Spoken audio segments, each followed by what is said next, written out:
Yo mga idol, kamusta? Sports Talk PH nga pala. Ang update kay Magsayo at Tapales, pag-usapan natin yan mga idol. Ngunit bago ang lahat ay huwag kakalimutang mag-subscribe at i-click ang notification bell button for more sports talk. So wala nga pong duda na handang-handa na ulit lumaban sa isang world title fight ang ating pambato na si former WBC Featherweight World Champion Mark Magnifico Magsayo. Ito po ay matapos niyang magbigay ng mensahe sa current WBA Super Featherweight World Champion Lamont Roach Jr. na handa na daw siyang para sa bakbakan na ito. Kaya tinanong niya ang kampiyon kung handa na din daw ba itong depensahan ang titulo sa kanya.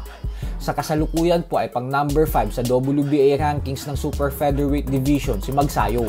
Kaya malaki talaga ang posibilidad na makasagupa niya na si Lamont Roach Jr. sa lalong madaling panahon. Lalo pat si Sean Gibbons ang nasa likod ni Magsayo, na siyang alam naman nating lahat kung gaano ito kagaling magtrabaho upang mabigyan ng mga world title fights ang kanyang mga alaga. Kapag nagtuo si Magsayo at Roach at naging matagumpay si Magnifico, ay mapapasama na siya sa listahan ng mga Pinoy boxers na nagawang maging isang ganap na 2-division world champion. Bukod dyan ay naniniwala ang maraming fans na kayang-kaya talagang talunin ni Magsayo ang kasalukuyang kampiyon na ito dahil lamang na lamang talaga sa lakas ng kamao ang ating pambato. Isang technical fighter itong si Roach kaya may record siya ngayong 25 wins with 10 knockouts at isang talo lamang.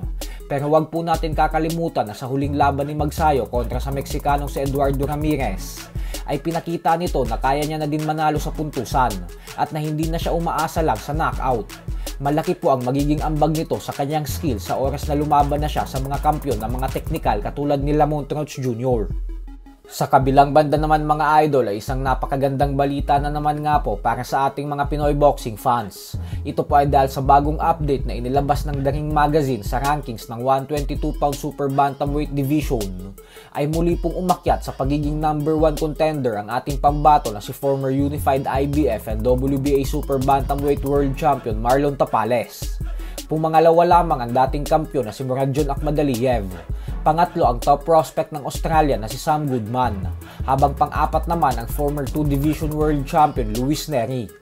At dahil nga po number 1 contender na ulit si Tapales, kaya naman ibig sabihin po nito ay lumalaki na ulit ang tsansa ng ating pambato na muling makasagupa ang current undisputed Super Bantamweight World Champion Japanese Monster Naoya Inoue.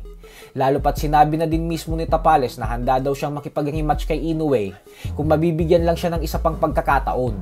Pero ang problema nga po dito ay malabo ng pagbigyan pa ni Inoue ng rematch si Tapales. At bagkus ang posibleng gagawin ni Inoue ay kapag nalinis niya na ang lahat ng malalaking pangalan sa dibisyon na ito, ay tuluyan na itong aakyat sa 126-pound featherweight division.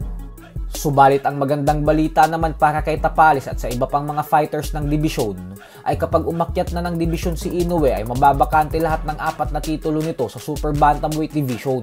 At dito na po maglalaban-laban lahat ng mga contenders para sa mga bakanting titulo.